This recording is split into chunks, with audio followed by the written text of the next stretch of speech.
Everyone, so for today's video ay itutur ko na po kayo dito sa labas ng aming apartment. Buksan muna natin to para makalabas tayo. Ayan po siya, guys. So dyan meron po isang apartment, yung apartment A, tapos ito po sa amin apartment B.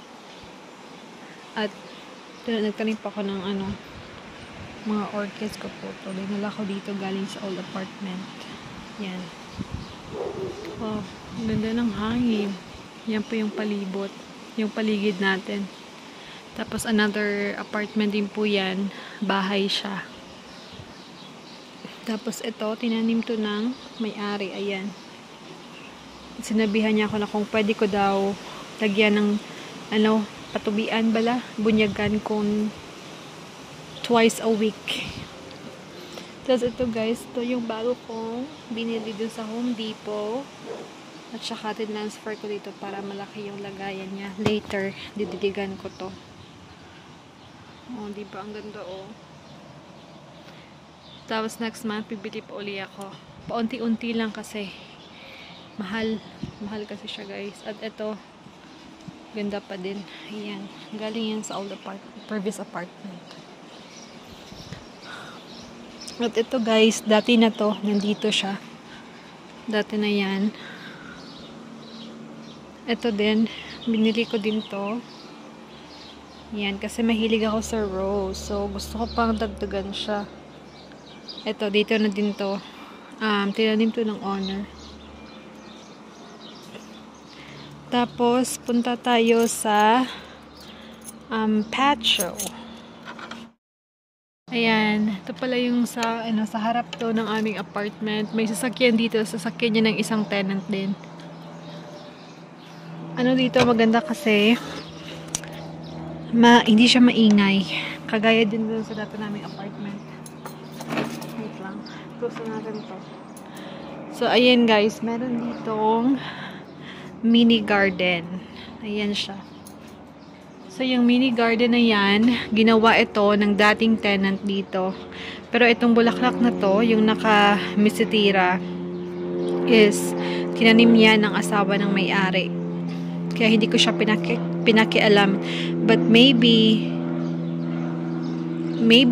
i-transfer ko siya. Baka ilagay ko siya dito.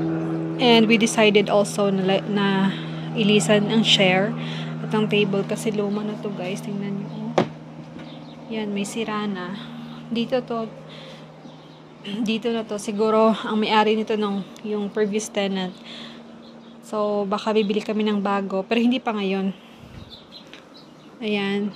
At, nag-decide ako na tamnan dito ng utanon, ng vegetables. Ito yung grapes. May grapes pala dito, guys. Dati na to. Nandito na to. Malaki na nga siya. Tapos, ito din. Dito na din to. Sabi ng may-ari, maganda daw yung bulaklak nito. Tapos, nung pumunta kami sa Filipino store, ayan, bumili ako ng alugbati. Ito siya, guys. Ayan. So, dito ko siya itatanim. At baka okra dito. Kahit dalawang puno, okay na yan. Tapos, ito, kamatis. Meron tayong anim na puno ng kamatis. Kapag mamunga na yan at ma-harvest, dito tayo makabili ng kamatis. Tapos, ito yung lupa. Isang sakong lupa, binili namin last day. Para pampataba.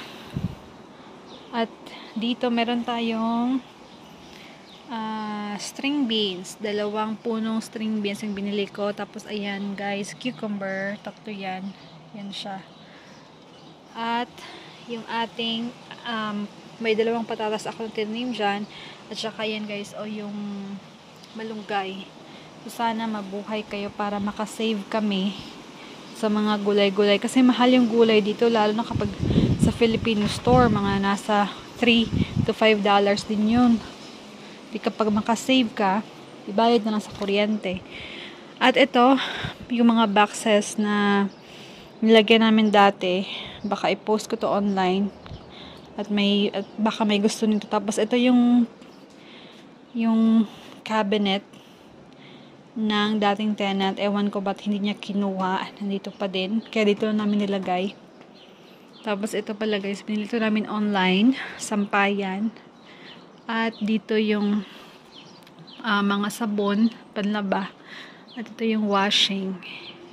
So, yung washing na to is, binili to ni Luis, bago to, pero hindi pa to na-set up dahil kailangan pa ng plumber para ma-fix yung drainage nito. At hindi na kami bumili ng dryer kasi tingnan nyo, ayan. 'Di ba? Tayong mga Pinoy, okay lang naman na kahit walang dryer basta may washer lang, 'di ba? Kasi sinabihan ko si Luis na para makasave kami is mag-washer na lang, tapos bibili na lang nito ng sampayan, at after mag-wash, dito ida-dry.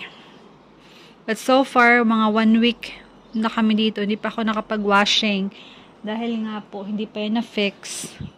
Tapos mahirap din mag-hand wash kasi dito sa CR, mahirap sa CR, tapos dito sana, pero ewan ko kung baka hindi dito mag-ilig bala or anong tawag na ang tubig.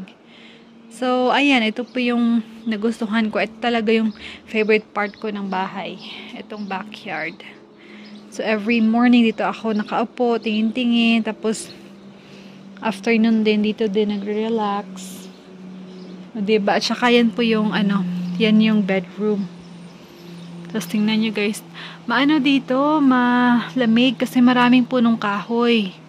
Unlike doon sa San Bernardino, sa dating apartment namin, grabe, super yung init. Talagang mainit naman sa San Bernardino, kaya dito, malamig, hindi nga kami nagamit ng aircon. Kaya, medyo makasave tayo sa kuryente. At ito, hindi ko alam kung anong klaseng tanim to. Ano ba to? Bulaklak o sagbot? Or damo. Kasi kung ihayaan ko muna siyang lumaki dito para makita ko, lalo na kapag namulaklak siya kung ano to. Kasi pag damo, kukunin natin yan at tatamnan natin dito ng vegetable. So, ayun guys. Ito po yung ating backyard. O, diba? Maganda.